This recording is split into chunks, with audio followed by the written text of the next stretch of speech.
Nine countries participated, highest ever in an Asia Oceania Championship. And we beat Japan also by a huge margin. And we swept the podium, got the gold, silver, bronze.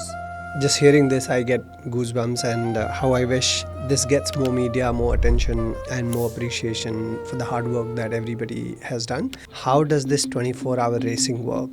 For a 24-hour run, the loop size can vary from about 400 meters till about 2 kilometers. For the IAU, the rules are a little different. Okay. 8 to 10 feet wide space, and we are Yeah. standing there handing out nutrition, hydration to them every time they cross us. Whatever I have to say, whatever I have to communicate is only there. They cannot carry any devices for communication. Anything that has a SIM card or a Bluetooth system that can communicate to the team tent or anybody is not allowed. How do you then recover further from training that you are able to go and run 24 hours? Human beings were persistence hunters. We have evolved to be what we are now, which means we followed the prey for almost 2 3 days without sleep. I understand that we have evolved into something else now. We have evolved so badly that we can't even get up from our chairs. Hello everyone, this is Vikas, and you are on Run with Fitpage. The conversation today is about long distance running. When I say long distance running, you will think of marathon, but it's even longer. I'm talking about ultra running. And this year, similar to many other distances, India as a country has done exceptionally well in ultra running as well. Very recently, we had Asia Oceania Championship that was held in Japan, and India swept the 24 hours running performance. The gold, the silver, the bronze, and the team together did so well. And I thought, who better than the team coach, the team manager, to come and speak with us.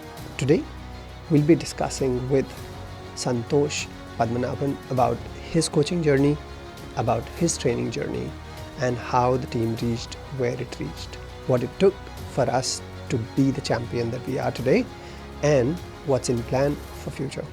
Let's welcome Santosh to the show and learn all about ultra running and its growth in India.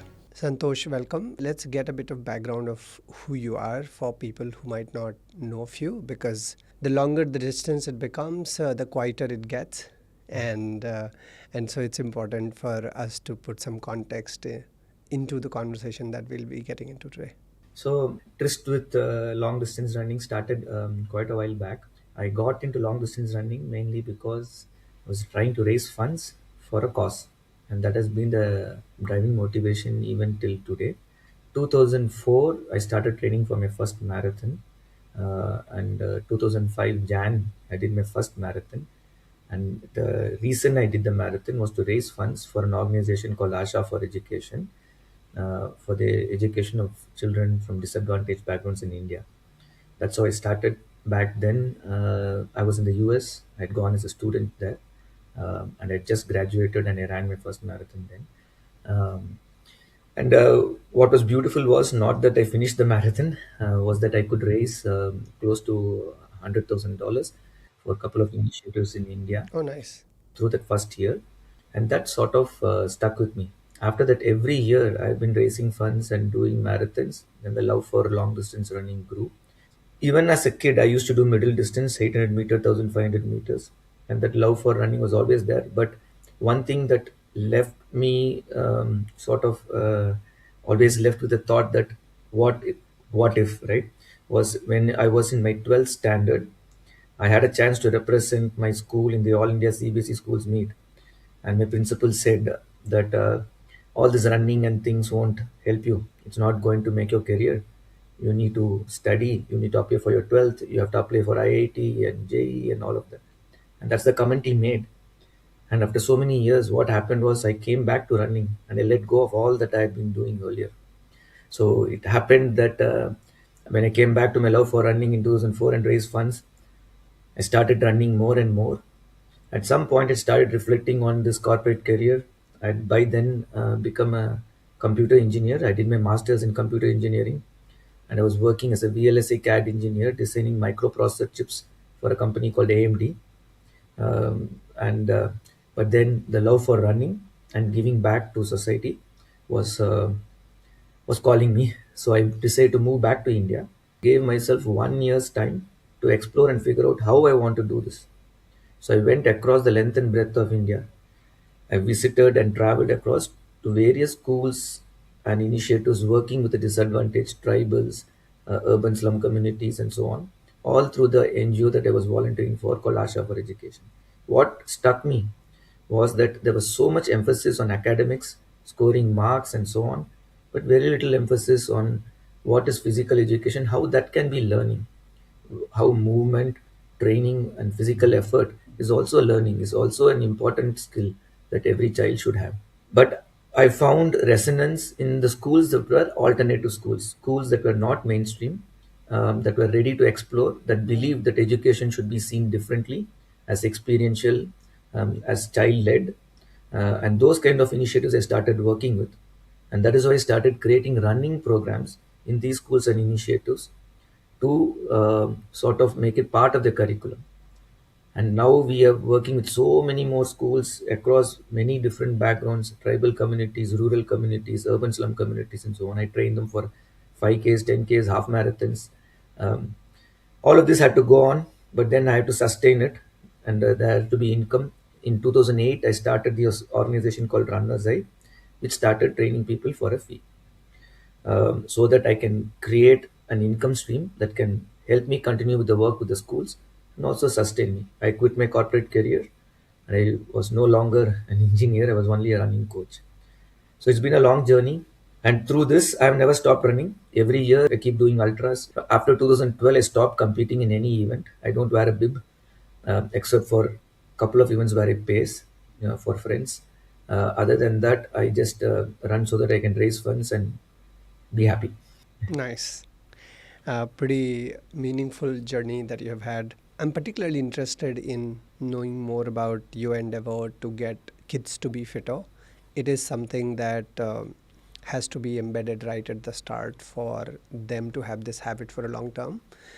Um, and as you said in the start, the priority from most of our families generally, it revolves around you getting an employment, topping academics so that you make a meaningful career and things like those. And fitness is not a priority generally when you are growing as kid. Um, as a kid, if you are a little chubby, it's considered prosperous, Healthy. Yeah. right? If you are a little chubby, it's considered cute, right? If you can't move much, it's cute still. How did you go and defy bunch of these beliefs that people already had, that it's not important to have the PT class early in the day because that's the last class all the time. I remember it used to be our eighth class, and right after seven, the teacher will say, if you want to go for PT, that's okay. Otherwise, you can go home, right? So the PT teachers are also, they were valued the least back then. How did you go about addressing these and still be able to convince the school, the kids, and the parents, all of them together? Very valid points. In fact, the PT classes are actually taken away by the math teacher and science teacher during exams. They say it is not important, it is not even required, right? We live in a culture where marks are given more value than the individual itself, right? You're not looking at the overall development of the child. You're only looking, you've reduced the child to a number, right? That's the kind of culture we live in. It is not easy to convince mainstream schools. I'll be very honest with you. I've not been able to. Something like international schools and other schools. Nothing against them, but they come under their pressure against the schooling and all of that. So that is why I said I could make headway with the schools that were willing to explore, that were willing to look at alternatives, that already had seen that the current education system has problems and they wanted to change that. So one of the aspect that I brought in was that fitness is not to be seen as a distraction from academics. PT class is always seen like that. This is something to calm you down, to take your energy out. Not Yeah. necessary. In fact, I started merging all of this. So, for example, we do math through physical activity and running, and I do science, especially about the human body, about the respiratory system, about the circulatory system, about the cardiovascular system. We do an experiment where we do sprinting. This is a popular thing. We do interval training in running, right? And then we Yeah. measure the heart rate. I make them measure the heart rate just by calculating the pulse. We take a graph sheet and plot. Now, what are all the children learning? They're learning about math, taking the numbers, plotting graphs, and then we see how the heart rate drops. I talk about resting heart rate. I talk about why the heart rate goes up when you're pushing your body, when you're exerting yourself, all of this. Then they learn the science. VO2 max, we do a simple test. We have watches, fancy watches, and all of that. There's a simple experiment that we can do using just a bucket of water and a tube and balloons, and we could easily, and a plastic bottle cut at the bottom. Using this, we could measure the VO2 max of a person. So after 3 months of training, we measured it again to see the relative change. It might not be accurate, but we did experiments through which they could measure their VO2 max. I introduced the concept of VO2 max, what is lung capacity, and all of this. There is so much science, there is so much math, there's so many other concepts that they can learn through it. This all has to come together. We have a bad habit of compartmentalizing things. PT period, close your math brain, science brain, now go into this. Math class, close your social science brain, everything. Learning seldom happens in the real world like this, right? So this is something. So only the schools and the organizations that are willing to take this approach, they could work with. So many of these initiatives, like Ananya Trust in Bangalore, Tulir is an initiative that works with children in Dharmapuri district of Tamil Nadu. It works with tribal communities. All of them are alternative schools, where the focus is not on scoring marks in exams, but learning. Everything else happens on its own. It's more like a consequence. Then they mainstream, then they appear for 10 through open schooling, they do well. Many of these kids that I started out, it's been 18 years, are now graduates. It's wonderful to see many of them forming their own careers. A lot of them are coaches, fitness instructors, Zumba dance instructors, and so many more. So it's nice to see that it's coming a full circle and we're creating a cultural change.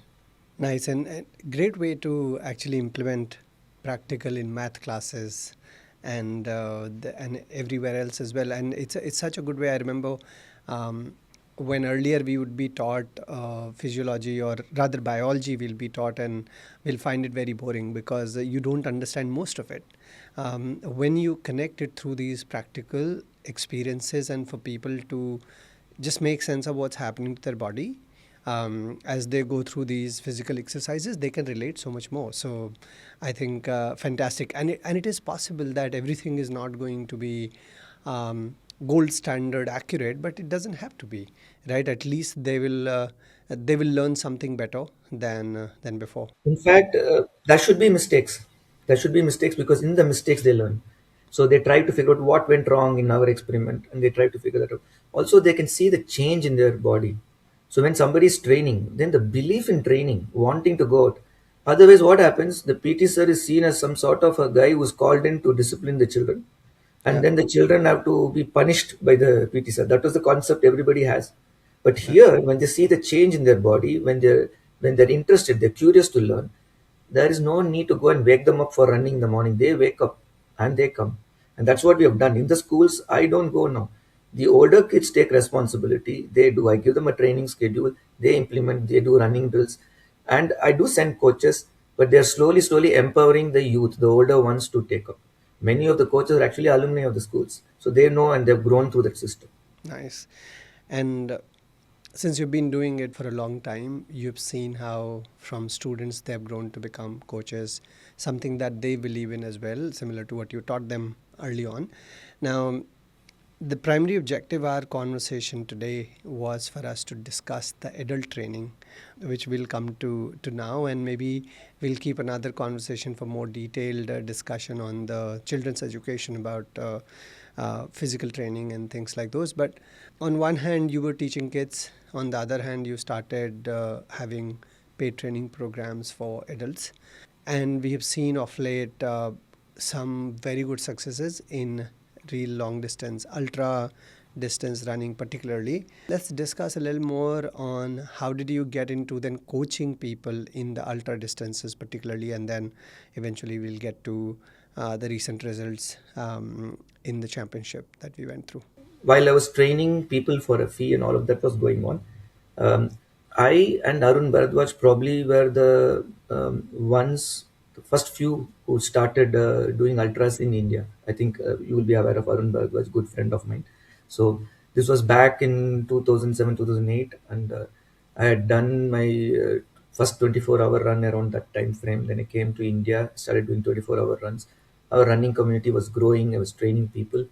Um, Nagraj Adiga sir and NEB Sports were getting into the ultra space, and they wanted to grow that, and it was wonderful that they did. Till about 2016, 2017, ultra was slowly picking up in India, but we never had the concept of an Indian team under AFI and so on. But that happened largely thanks to the efforts from Nagraj sir, Peter, and a few others. And thanks to them, we started creating this effort, and we got in. I was not involved back then. Then during COVID, Nagraj reached out to me and said if I could help out with the Indian team, be part of the selection committee, and also guide the team. I was initially not very keen on doing this because I felt that my whole journey was with the kids and all of that. But Nagraj is a good friend. He has done a lot for our children, and NEB has done a lot. They have supported the participation of our children in many events. So I felt I had, and also at some point realized that it is time that I give back to the sport that has given so much to me. I feel the sport comes first, beyond all individuals. And in that spirit, I felt, okay, I'm getting an opportunity. I should not refuse. I should be there to help. So I agreed to help out with ultra running for Team India. So I became part of the selection committee. In 2022, I crewed and sort of managed the first team. I was then only a team manager, and I was still getting to know the team, the modalities, and everything. And I started forming relationships and bonds. I closely observed for a year on how they were training, what they were doing, and I realized there is so much more that they can do. They have amazing potential, and I started noting down what needs to be done. Just noting down and telling them won't be enough. And this I've seen training, not just adults, even with the children. You need to build trust. You don't just become a coach, and you can't just say, I'll coach you now, listen to me. Even the runner doesn't listen to a coach immediately. They need Yeah. to build the trust till they start believing in the coach. They're not going to do. They're always trying to do things, and that is why you have all these cases of overtraining, people not sticking to the schedule because the trust level is not reached. So I gave it time. At some point, when they said, we need more guidance, we need your help, that is when I stepped in around 2023. I started coaching them. From that point onwards, my role became both team manager and coach, and I started guiding all the athletes in the team with the coaching as well. As you would know, there's no funds, as in there's no much support financially for the athletes. They don't get paid for participating, nor does the support team or the coaching or the selection committee, anybody gets paid out of this. I'll be very honest with you. And AFI also, it is not that AFI doesn't want to. AFI doesn't have that capacity to do it. It is actually Sports Authority of India. And and it is true that Olympic sports would get more credence, which is fair enough because ultra running is still not at that point where we can get that support, right? So we shouldn't be criticizing or fighting against the system. We should rather be performing and getting results to the point that we are accepted as a good sport, and then we start getting fun. Having said that, AFA has been very supportive in creating this body. So when IAU, the International Association of Ultra Runners, wanted India to be part of it, AFA agreed. And now we have a selection committee, we have a team, the proper process, all of that has been set up thanks to the help of AFA. So based on that, by the Athletic Federation of India, so we have a proper body that selects athletes for ultra running, and now we also train them. Once selected in the team, we set a plan, everything, and I sort of monitor their training, guide them, coach them, so that we get the best performance in the championships. So that has been the journey, and that is how I got involved. A lot of people have put in a lot of hours, so it is not fair to say only a few are running this. In fact, ultra running, we should see it as the community of runners across India who all have worked together to see this moment of ultra running in India right now. And we have to continue to work together. We can't let any of our egos or anything come in our way, and we should all work together as one community and keep working for the sport. Indeed, the recent championship, the Asia Oceania Championship 2026 that took place, we had a fantastic performance. Let's talk about that performance first, and then we'll talk about what went into coaching these athletes that we got to where we got to? For some, it might seem like a surprise. For some, it might seem like, how did this even happen? And but it was a long time coming, and it's something that I've been working on, championship after championship, working on every mistakes and evolving ourselves, figuring out what needs to be done at each step when we have felt a challenge. Firstly, about the performance itself, so that everybody is aware the magnitude of what we have achieved. Right? There's an organization called the International Association of Ultra Runners. Now, Yeah. this organization conducts ultra running events that are at the world level. Now, there are two kinds of championships that happened. One is the continental championships. So there is one in the Asia Oceania zone, which is the entire Asia, Australia, New Zealand, and those countries, which comes into the Asia Oceania zone. Then there is an European zone. Then there's a South American zone, or American zone, both North America and South America. And Africa is still not so much into the scene, but there is an African zone. Okay. Now, in these continental championships, they happen in 1 year, let's say. The next year, every alternate year, they happen. So every 2 years, the continental championships happen. Every alternate year, the world championships happen. Now, there are two championships. So every year, there's some championship, either a continental championship or a world championship. Now, the distances that IAU considers for these championships as ultra running events, right? A marathon is first of all a distance that is anything beyond a marathon, which is 42.2 kilometers. So there's no such thing as a 5K marathon. There's just 42.2 kilometers, which is a marathon. Ultra marathons are distances beyond 42.2. The most common ultra marathon is a 50K run, 50-kilometer run. Now, that is a category that comes under IAU. So for these distances, the World Athletics does not take care of championships or any sort of ranking or any such sort of monitoring. Any running event beyond that comes under IAU. 50-kilometer comes under IAU. So does they also look at a 100-kilometer event. Now that is also an ultra running event. The third main category that they look at is 24 hours of running. So these are the three categories under which IAU conducts championships. In each of these categories, there is continental and world championships. Now, in the 24-hour running category, this might be confusing for some, so I'll clarify that. In 24 hours, what is it that you're looking for? How does one figure out a winner? In the individual category, there's both individual and team. In the individual category, very simply put, in 24 hours, the person who crosses the most distance by foot is the winner. Now, what distance do you cover is what is tracked. To the, what should I say, 1/100th of a meter, it is calculated and then correctly measured. And that distance is the distance covered in 24 hours. And they compare all distances. Whoever has covered the most in that championship gets the gold. This is the individual category. What is beautiful in all of these IAU championships is countries or federations. It happens only through the federations of the respective countries. The federations send the teams. So there is a competition between countries, between teams, which is selected and sent by the federation. So not only are individuals competing, but teams are competing. How do you judge which team is coming first or second? This is how it is done. From every team, you can submit a max of 6 athletes, say in male category and female category separately. So I give 6 male athletes to the registration desk, saying that these 6 male athletes that represent the country. They'll calculate the distances of the 6 athletes. The top three distances are totaled, and that becomes the team's distance. Now they compare all the distances of the teams, and the team which has the maximum distance then becomes the winner or the gold medalist. Then in that order, the silver and so on. And this happens separately for male and separately for female. In 100K and 50K championships, time is the criteria. So they look at the least time, and even for the team totals, least time.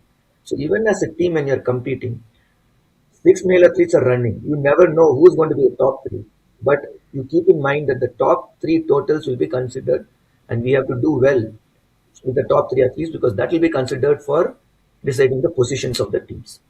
So this is how the championship works. What we went to in Japan was the Continental Championship for 2026. So it happened in 2022, which I mentioned earlier. That happened in India. 2024, it happened in Australia. 2026, it happened in Japan. Okay.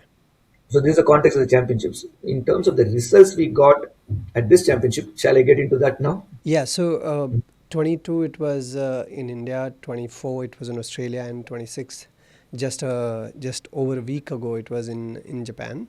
Correct. Now, how was it back in 2022? How was India performing then, and in individual and team categories versus where we went to and what we got this year will provide a great context. So before 2022, the best performance of India in the individual was a bronze position done by Ullas, who's an amazing runner, who's been an ultra runner for Team India for a very long while. Who is still in the team as recent as the last World Championship, right? He was the first person to get a medal for Team India in an individual category. And India had also got a bronze position in the overall team standings. That was our best performance till 2022. 2022, for the first time, the championship happened in India, and we had a good home advantage. And beautifully, we crossed the Indian national record for the male and the female. In the male, we swept the podium: gold, silver, bronze. Only thing was, Japan had not come. There was just Australia, Chinese Taipei, and a fewer countries. And we also, in the women's category, got the silver. And the national record for women also we got. Okay, this was the performance in 2022. Distance covered by Amar got the national record then. Distance covered by Amar back then was 254 point something. That was the distance he covered in 2022. 2024, we went to Australia. I'll be honest, you do get to hear of criticism and everything, which is good because it fuels us, it helps us to look at it. So, one of the criticism we got was it happened in India, Japan was not there, so you guys had an advantage and everything. Before then, India had never won any championship outside of home soil. Meanwhile, a 100K championship happened. We did well there also in India. And again, we got criticism that again it's happening in home, not outside. So we went to Australia with a lot of questions on whether we can do well even outside the country. And there we did really well again. We got individual gold. Amar broke the national record again in 2024 by a huge margin, by 18 kilometers. He did 272 point something. And as I mentioned, to 2023, 2022, came in as a manager, but I was not coaching. 2023, I started coaching, and I knew that he can do a lot more. And that is when I brought in a lot of inputs. We started training properly for it. I'll come to it later. And we brought in a lot of changes, and that made a huge difference.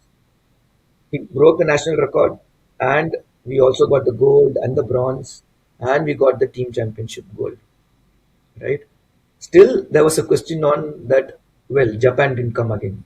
So, and Japan, all credit to them, have been the best in Asia. Have been the best in Asia until then. I know that when I grew up, I used to look up to Japanese athletes, and I knew that Japan was an amazing country in terms of ultra marathons.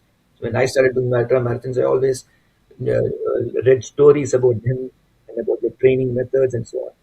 So definitely an amazing sporting country and amazing in ultras. Even now in 100 kilometers, they are the world's best, right? 24 hours, the Asian record also is held by a Japanese runner. Until recently, the world record in female was also held by a Japanese runner, a woman, Miho Nakata, right? So they are a powerhouse. So there was questions about that. But this year, what we did was just phenomenal. Because what we did was travel to Japan, ran in Japan. 9 countries participated, highest ever in an Asia Oceania Championship. And we beat Japan also by a huge margin. And we swept the podium, got the gold, silver, bronze. And the total distance we covered has been unheard of in Asian championships or by any Asian country. Even Japan has not scored a team total of this magnitude in any of the IAU championships in the history of its championships. Only European countries have done more than 800.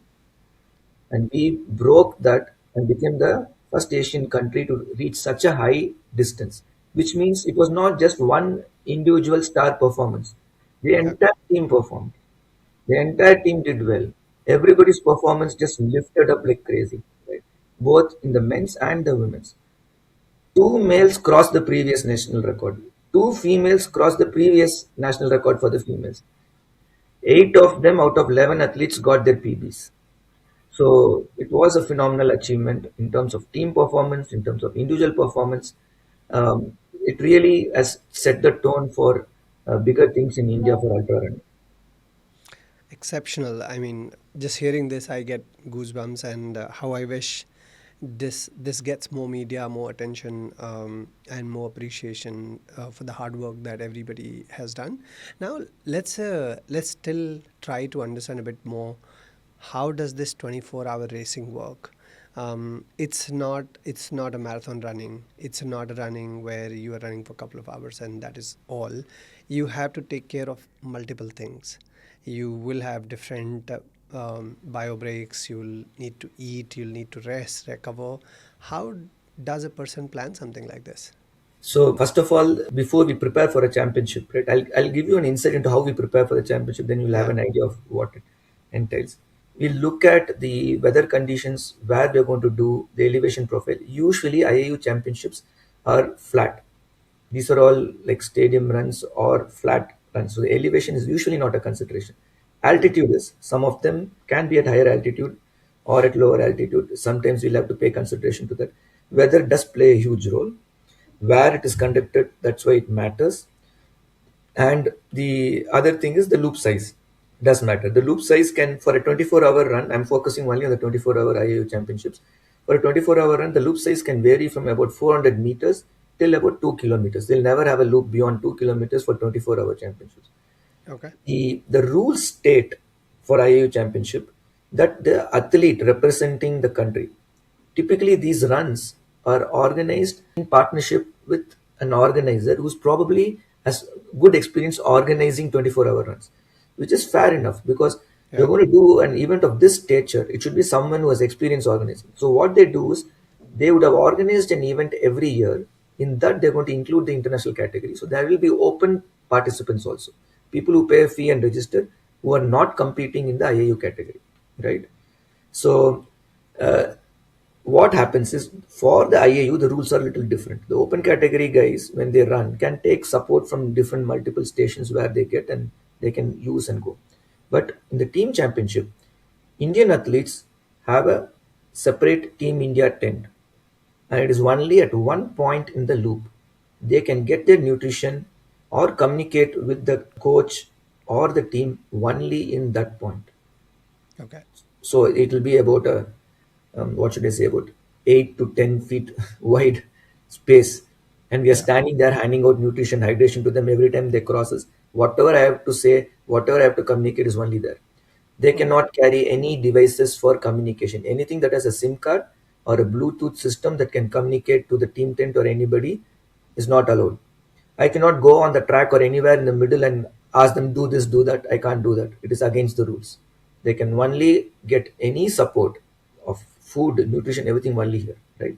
So now Yeah. you understand the complications in how we can train for such a thing, right? You spoke about what it entails. Yes, you can take breaks. Some of them take sleep breaks and everything. But the moment you go off to sleep, it is not easy to come back. Your body cools down. You have to come back Yeah. on the track. So much more time you lose in warming up and coming back. There is a school of thought that power naps help, but I don't believe in that. As a coach, I believe that as long as you're fueling and you're training for it, you elicit adaptations in your body to be able to go for 24 hours. And that is what I focus on. And if you look at every high performance athlete in the ultra space, nobody takes long sleep breaks. So the goal is to be on your feet through the 24 hours. That is how I have run. That is how I have trained. I don't believe in taking sleep breaks. Yes, in terms of recovery, you go through a cycle in training so much Okay. that the adaptations occur that through the 24 hours you're able to sustain. The key is pacing. Most of the time, people head out too fast because they're used to marathons.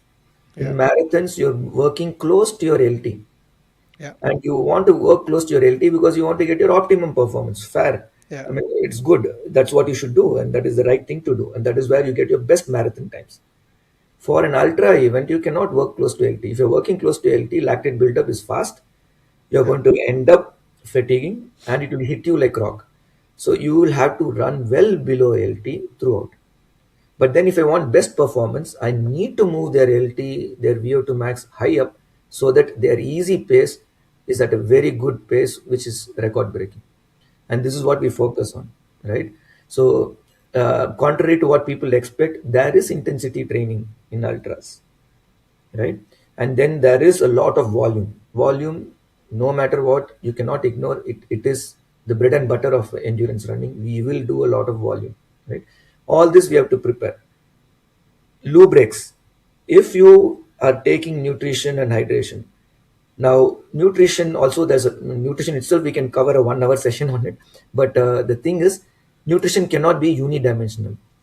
Yeah. It is the human body, it is the nature of the system, that you cannot sustain on just one type of gel and repeatedly have the same gel throughout 24 hours. It will not work. And you need to have solids also. Even the solids cannot be the same kind.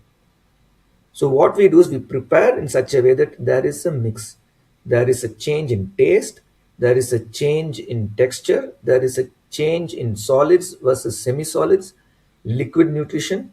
We keep switching and we are still learning. It is not a perfect science. No scientist, no sports scientist can tell you what is the correct nutrition that will work for an ultra runner, because it varies from person to person. Each person's gut is different. A Yeah. Gino Anthony in the team normally is a non-vegetarian. He's got an iron gut. He can eat even a biryani during the run. And Amar has got a sensitive gut. Is vegetarian, but certain things works very well for him. Certain don't. And as a coach, as the crew, as a nutritionist, we have to figure out all of this so that he gets the right nutrition at the right time, and we don't upset his stomach, right? Yeah. All this happens through training, through there is a part of experimentation, there is a bit of science.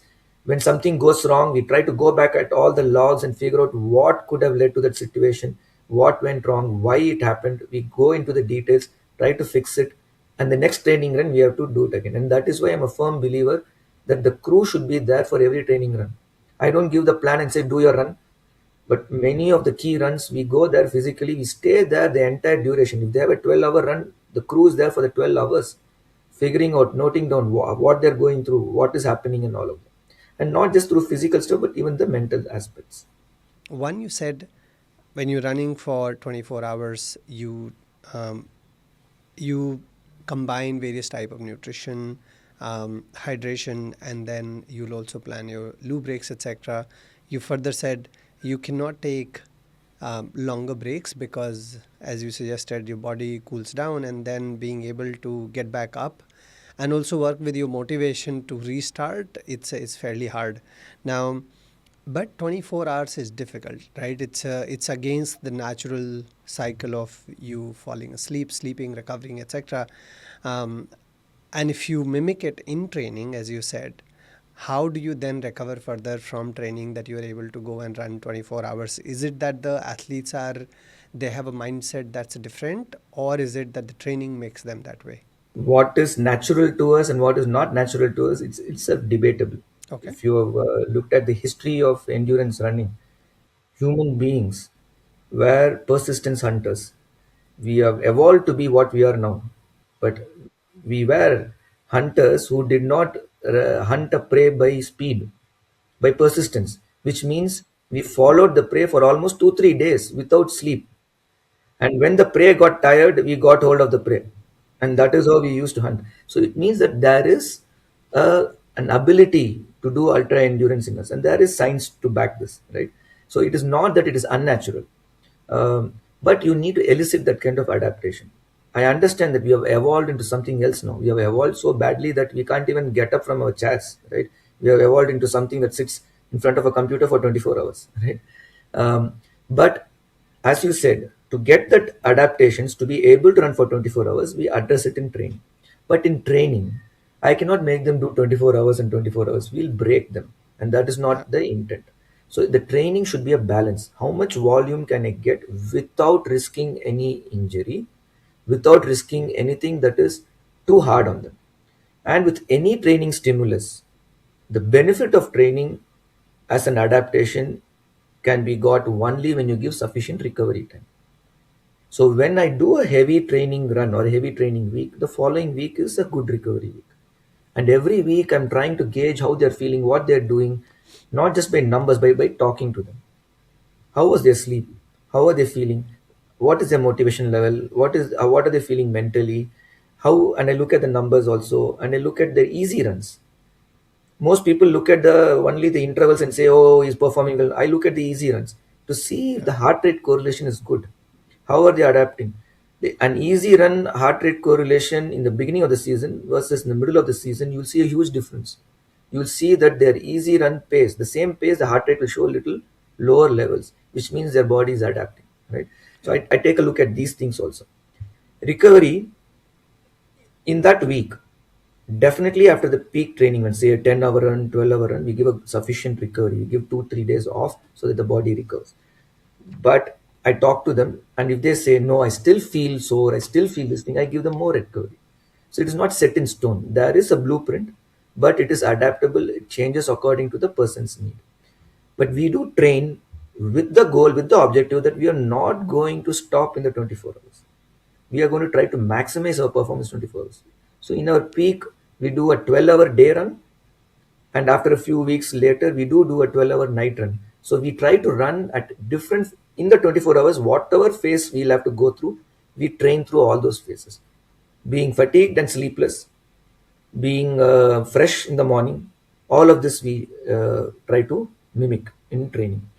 Another thing we do is, see, I cannot make them run for 18 hours so that they experience how it feels when you run for 18 hours and still have to continue. What I do Mm-hmm. instead is, in a 4 hour long run, we do heavy intervals. I mentioned about LT earlier. So Yeah. now in the 4 hours long run, in the middle, I make them do intervals so that I go make them go close to LT also, and they get more lactate buildup. Now this will simulate fatigue, though in a different way, but starts fatigue sets in. Now I'll ask them to continue with the long run after the intervals. So at least they will learn to push through that fatigue. So that is why even in long runs, as long as 6 hours, 8 hours, we do intervals in the middle to just Got it. increase the fatigue levels and then get them. And we do intervals through the week also. The training for ultra marathon, sadly in India, everybody thinks that however I train for one particular distance, I just extrapolate it in an Excel sheet, then I'll get to train for more distance. It doesn't work like that. Training for ultra marathon is way different from how you train for a marathon. Yep. In a marathon, in your weekly program, you will have a VO2 max day, you will have a lactate threshold or a tempo day, and you will have a endurance or a long run day. And you keep repeating that and you keep modulating that. But in ultra, what is specific to the sport should come towards the end. What is general preparation should come initially. The specific thing to the sport in ultra or endurance events is actually running way below LT. So towards the competition, towards the race, our last good bunch of weeks are all at aerobic, no LT work, no VO2 max work, right? It is very different from marathon training. But True. away from competition, we do a lot of VO2 max work, we do a lot of LT work, and slowly move towards endurance. And Right. this is what we do. So there is a good bit of science, and we prepare the body towards the competition. Got it. And it seems using these, we have seen results in the team. The team, as you were suggesting, and as we have seen the results, has performed exceptionally well over the period of last several years. One person particularly that has done very, very well is Amar, and everyone's favorite, an amazing, outstanding athlete, such a nice person as well. Um, Now, here in Tokyo, he did over 282 kilometers.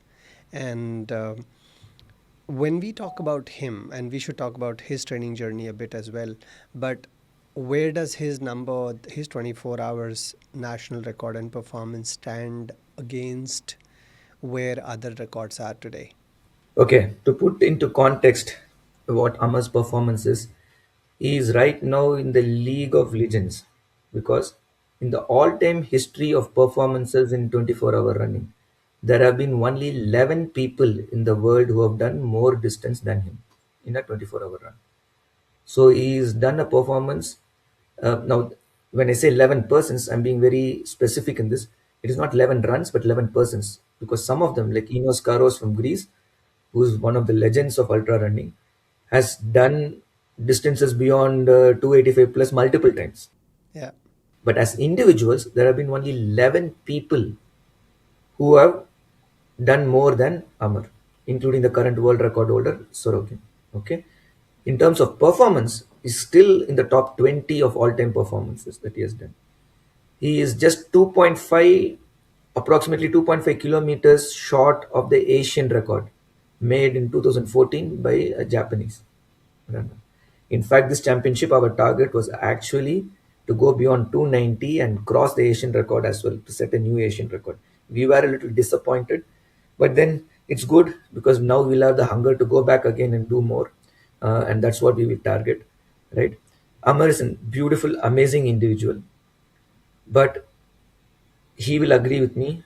And a part of the reason for his phenomenal rise is also because of the team. And I'm not saying because of the coach, but because of the team. Yeah. What we did was in 2022 when he broke the record, and once he started coaching the team, there has been a conscious effort from my part to change the culture in the team. We don't go as a group of individuals who are trying to do their best. We go as a team wanting to collectively raise our performances, collectively raise the performance of each one of us as well as the team. Now, I'll tell you the difference. When you go as a group of individuals and you want to do your best, you're only looking at your run. And long distance running is seen as a solitary sport. It is not. What we are going to participate in is a team championship. Our goal is the team. And that is the culture we have set now. The beauty of it is when there are six runners in the team and running on the track, they are running on the same track. They are not individuals anymore. So when Amar is going down, a Sugoro or a Gino doesn't think that this is my chance to get better than him. Rather, they think our team will suffer if Amar doesn't perform well. Come, Amar, I'll pace you. So we played a strategy where we helped each other. Unlike what others thought, oh, if you do that, you'll lose your own performance, didn't work like that.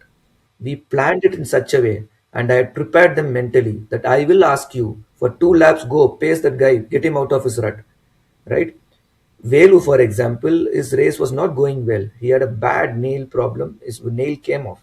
So he was not able to do well. But towards the end, the others were slow. So we used Velu. I told Velu, you give company, push him, pull Amar along. He did that, right? So every person in the team has a role and they can change the team's fortune. It need not be that only the top three and the crew does not ignore the other runner, doesn't think like, oh, these three are going to get the championship. I don't care for you. We don't do that. We Yeah. make sure that everybody is cared for because we know everybody has a role to play. So this culture helped. So in this championship, Amar and Gino started together and they ran together. The last championship, which was the world championship, Gino was our top runner. He did 265, right?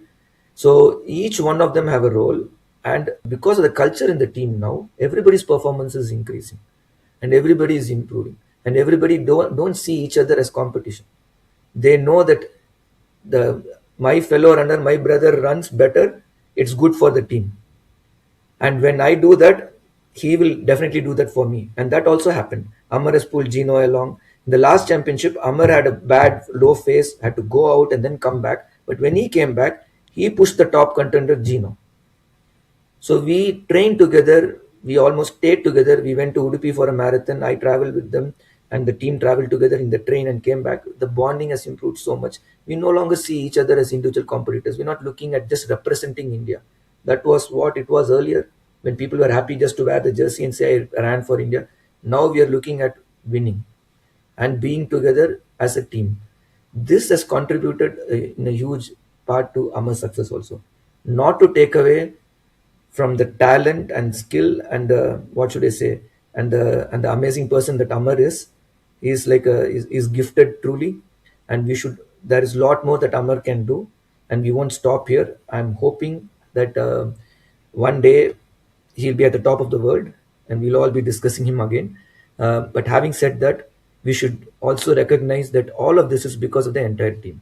Yeah, the entire army comes together to make it happen, and um, long distance running is participative in literal sense as well, and it's a great team sport as you suggested.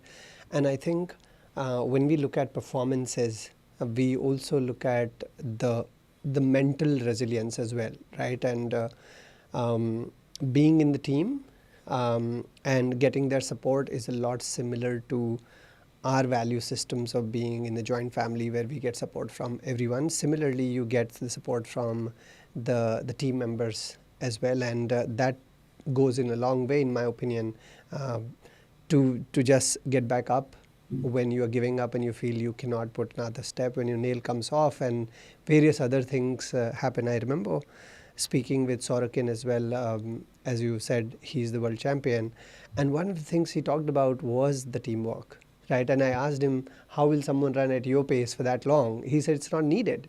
He said we run in blocks, we run in different phases where we're running together, and he focuses so much more on, similar to Amar and other team members, he focuses so much more on getting the support from the team, and looking up to them, they being around them when they're performing. So what you said is very well said. And see, I can give you a lot more stories. There's Kipchoge. If you have watched his documentaries and his interviews, he says very clearly it is because of the team that he is there, right? It matters a lot. And once they are in the team, there is no Kipchoge God and rest all or not, right? They're all equals. Same thing happens in the Indian team also. We all are equals. We respect each other and we deal with this.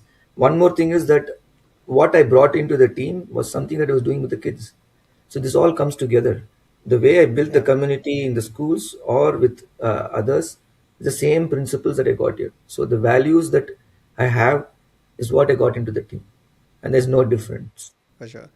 No, fantastic. And my question was going to be, what are you planning next? But I already see the answer. You said seeing Amar at the top of the world and seeing the team doing their best. That's Immediate goal 2023, we went to the World Championships.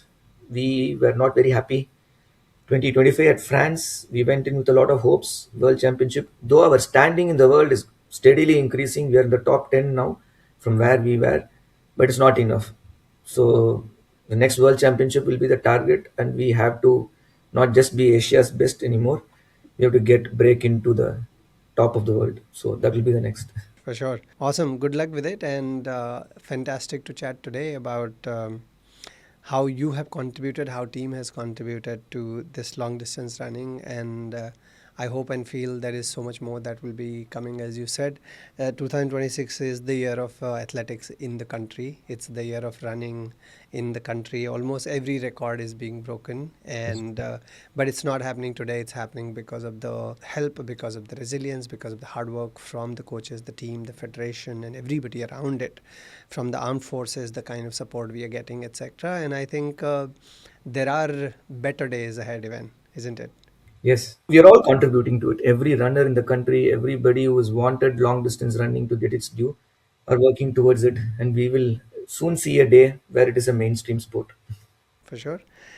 Good luck with that, and thank you so much for joining. This was a pleasure speaking with you, and I look forward to staying in touch.